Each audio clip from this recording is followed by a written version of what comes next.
School of magic season 2। Title: Adarsh के पीछे का आधिकारिक व्यक्ति। वेद मेघना एक ने पूर्व में सैन्य मुख्यालयों का प्रतिनिधित्व किया, एक ने पश्चिम में सैन्य मुख्यालयों का प्रतिनिधित्व किया। मैं शर्त लगा सकता हूं कि दक्षिण में मुख्यालयों का लड़का अयोग्य ठहराया गया था। मैं उससे पहले भी मिल चुका हूं। वह वास्तव में एक मजबूत व्यक्ति था यदि ऐसा नहीं होता, क्योंकि राष्ट्रीय टीम में सैन्य अकादमी से केवल 2 छात्र हो सकते हैं, तो हमारी टीम में से किसी को बदला जा सकता है था, आहन ने कहा। सेना का जिक्र आते ही आदर्श को तुरंत विहान का ख्याल आया। विहान दक्षिणी सेना के नियंत्रण में अमृत शहर में सेना के कमांडर थे।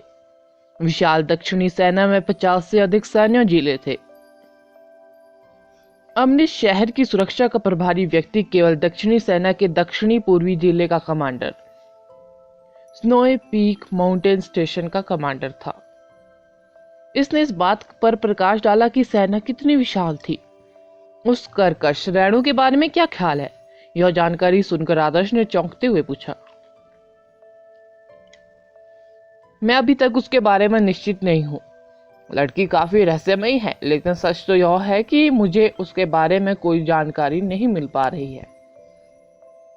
इसका सीधा सा मतलब है कि उसकी पृष्ठभूमि भी निश्चित रूप से भयानक है, आहन ने उसे बताया।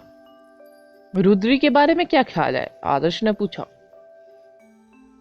रुद्री हमारे देश के सबसे पुराने जादुई प्रसिद्ध परिवारों में से एक है। सच तो यह है कि रुद्री का परिवार बाकी गुटों में जितना सक्षम नहीं है। शिखावत परिवार और सिंह कबीले की तुलना में यह थोड़ा पीछे है, लेकिन रुद्री एक हीलर है और केवल यही बात उसके स्थान की गारंटी के लिए पर्याप्त है। पूरे देश में हीलर अत्यंत दुर्लभ है। उसे बदला जाने का कोई रास्ता नहीं है जब तक कि उन्हें कोई ऐसा हीलर ना मिल जाए जो उससे कहीं अधिक प्रतिभाशाली हो।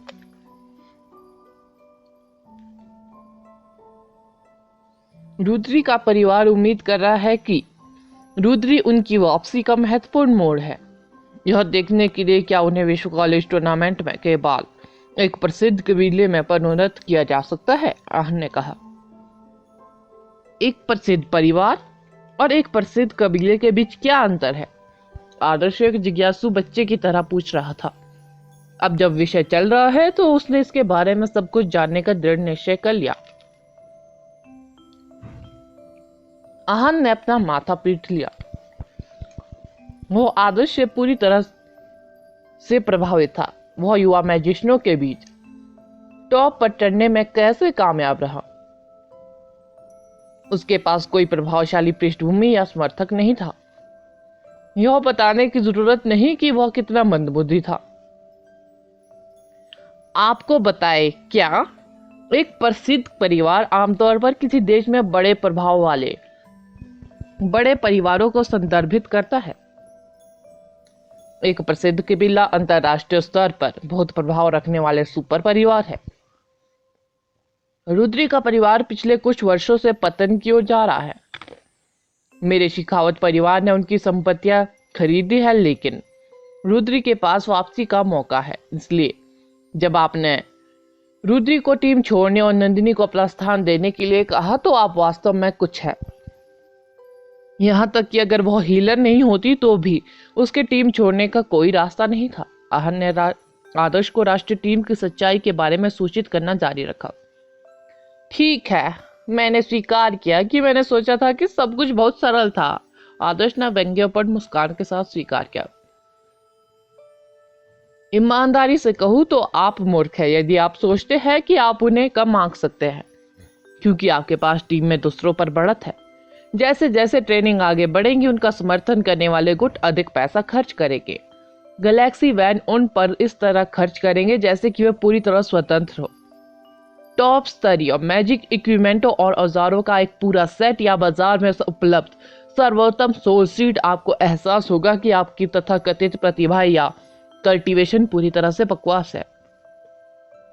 उस आदमी को बस एक स्कॉर्पियो मैजिक कवच पहनना होगा और आप उसके बालों के एक भी बाल को चोट नहीं पहुंचा पाएंगे, भले ही आपने अपनी सारी ऊर्जा खर्च कर दी हो। आहान ने कहा। आदर्श ने कहा, मुझे कहना होगा कि आपकी यह बातें सुनने के बाद मैं चिंतित हो रहा हूं। वास्तव में आप जैसे प्रतिभाशाली व्यक्ति को वास्तव में एक संरक्षक की तलाश करनी चाहिए। बस उस गुट की तलाश करें जिसमें आप रुचि रखते हैं। दरवाजे से बाहर निकले जैसे आपने मेरे कमरे में किया था और उनके चेहरे पर चिल्लाए कि आपके पास 5 एलिमेंट है और उनसे अपने सभी एलिमेंटों को बेहतर बनाने के लिए अपना सारा पैसा आप पर खर्च करने के लिए कहे। एडवांस लेवल पर प्रत्येक टॉप स्तरीय 100 सीट के साथ ही आपको मैजिक टूल्स के कुछ सेट मिलेंगे। आप टॉप लेवल मैजिक इक्विपमेंटों का एक पूरा सेट भी प्राप्त कर सकते हैं। मेरा मानना है कि वे आपको भर्ती करने के लिए जो कुछ भी चाहिए खर्च करने को तैयार है। ओह, ऐसा कहा जा सकता है आप एडवांस लेवल पर एक परिवार के पास मौजूद सारा पैसा आसानी से खर्च करा सकते हैं। एक बार जब आप सुपर लेवल पर पहुंच गए तो मुझे यकीन है कि प्रसिद्ध परिवारों को भी आपका समर्थन करने में परेशानी होगी। केवल प्रसिद्ध कुल ही दांतों तले उंगली दबा सकते हैं और आप पर संसाधन खर्च कर सकते हैं। मैं वास्तव में यह नहीं समझ पा रहा हूँ कि आपके स्टारों को मजबूत करने पर आपने पैसा बर्बाद क्यों किया। आपके पास जल्द ही अपने पैसों का उपयोग करने के लिए बहुत सारे स्थान होंगे, आहान ने ईमानदारी से कहा। ऐसा नहीं था कि आदर्श के पास अपने स्टार्स को मजबूत करने के अलावा कोई विकल्प नहीं था। वह ब्लैक पेंडेंट द्वारा अपग्रेड सोल एसेंस को बेच नहीं सका, अन्यथा वह आसानी से पैसा बना लेता और कुछ नंदिनी को पालने में दे देता। मुझे खुद ही ऐसा करने की आदत हो गई है। खुद ही संसाधनों की खोज करना, खुद ही इक्विपमेंट कमाना, खुद ही प्राणियों को मारना, जीना इसी तरह माना जाता है। इसके अलावा एक गुट द्वारा समर्थित होने का मतलब है हर दिन उबाऊ तरीके से कल्टीवेशन करना। यह निश्चित रूप से मेरे बस की बात नहीं है। मेरी कल्टीवेशन और मेरी क्षमताएं पूरी तरह से निरर्थक होंगी, आदर्श ने कहा। तुम सही कह रहे हो। ऐसा कोई तरीका है नहीं कि जिससे आप फ्यूरिड डाइट जैसा जीवन जीने के आदी हो सके। शून्य से शुरू करें और अपने रास्ते पर स्वयं चढ़े। सच्चाई यह है कि दुनिया के टॉप पर खड़े अधिकांश पवित्र मैजिशियन आपके जैसे लोग हैं, आहान ने हाँ भरते हुए कहा। अब यह और अधिक पसंद आ गया है, आदर्श ने जोर से हंसते हुए कहा। यही कारण है कि आपके पीछे के लोगों को वास्तव में आपकी परवाह करने की जरूरत नहीं है। आप उनका बहुत सारा पैसा बचाने में कामयाब रहे, आहान ने कहा। मेरे पीछे के लोग? आदर्श उलझन में था। क्या दुर्जय पृष्ठभूमि वाले लोग भी उनका समर्थन कर रहे थे? उसे जानकारी क्यों नहीं थी? ओह, क्या तुम भूल गए कि तुम राष्ट्रीय टीम में कैसे पहुंचे? आपने प्रारंभिक परीक्षाएं भी पूरी नहीं की। तुम बेसिक रूप से अयोग्य हो। हालांकि चयन समाप्त होने के बाद आपको ऐसे ही टीम में शामिल कर लिया गया। एक टीम जिसमें आमतौर पर केवल 2 सब्स्टिट्यूट होते हैं, अब आपके कारण 3 हो गए हैं। मैंने आपको पहले ही बताया था कि प्रत्येक गुट को अपने उम्मीदवारों को सुरक्षित करने में कितना खर्चा करना होगा। लेकिन जब आपको टीम में रखा गया तो उन्होंने इसकी हिम्मत भी नहीं की। एक भी पद छोड़ो, जो व्यक्ति आपका समर्थन कर रहा है उसे कम से कम आधा आसमान तो अपने हाथ में छुपाने में सक्षम होना चाहिए। आहान चीखने की कगार पर था। भाई, मैं सचमुच नहीं जानता कि कौन मेरा समर्थन कर रहा है। मैं इसलिए आया क्योंकि उस बूढ़े व्यक्ति भैरव जी ने मुझे ऐसा करने का आदेश दिया था। Bhairav ji clock tower magic association के अध्यक्ष है। क्या वह पर्याप्त रूप से आधिकारिक है? आदर्श ने पूछा। क्लॉक टावर मैजिक एसोसिएशन के अध्यक्ष? वह निश्चित रूप से कुछ है, लेकिन अभी भी इतने प्रभावशाली नहीं कि अन्य गुटों को नजरअंदाज कर सके और आपको टीम में शामिल कर सके, आहान ने कहा। तुम्हारे लिए कोई रास्ता साफ करने के लिए उससे भी अधिक शक्तिशाली कोई व्यक्ति उसके पीछे की डोर खींच रहा होगा। तब मुझे लगता है कि मैं उस व्यक्ति से कभी नहीं मिला हूं। जिन लोगों को मैं जानता हूं उनमें झूमेंग के पास सर्वोच्च अधिकार है और भैरव जी पहले से ही उनसे थोड़ा अधिक ऊंचे हैं।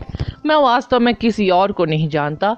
आदर्श को कोई ऐसा व्यक्ति याद नहीं आया जो इस विवरण में फिट बैठता है। मेरा मानना है कि यह रॉयल गार्ड्स के प्रमुख संदीप के तुलनीय व्यक्ति होना चाहिए, राष्ट्र के रक्षक के स्तर पर कोई। ठीक है, अगर वे पीछे से कोई खींच रहा है डोर तो इसका मतलब है कि उन्हें आपसे बहुत उम्मीद है। वे आपके मजबूत बनने के तरीके को बदलना नहीं चाहते। हो सकता है कि आपने प्राचीन राजधानी में जो किया उसके बाद उनकी नज़र आप पर हो। वैसे मैंने किसी को यह उल्लेख करते हुए सुना है कि प्राचीन राजधानी में आपदा के दौरान एक अग्नि दानव माउंटेन ज़ॉम्बी से लड़ रहा था। क्या आपने अग्नि दानव देखा? क्या यह कोई जादूगर था या कुछ और? आहन ने उत्सुकता से पूछा।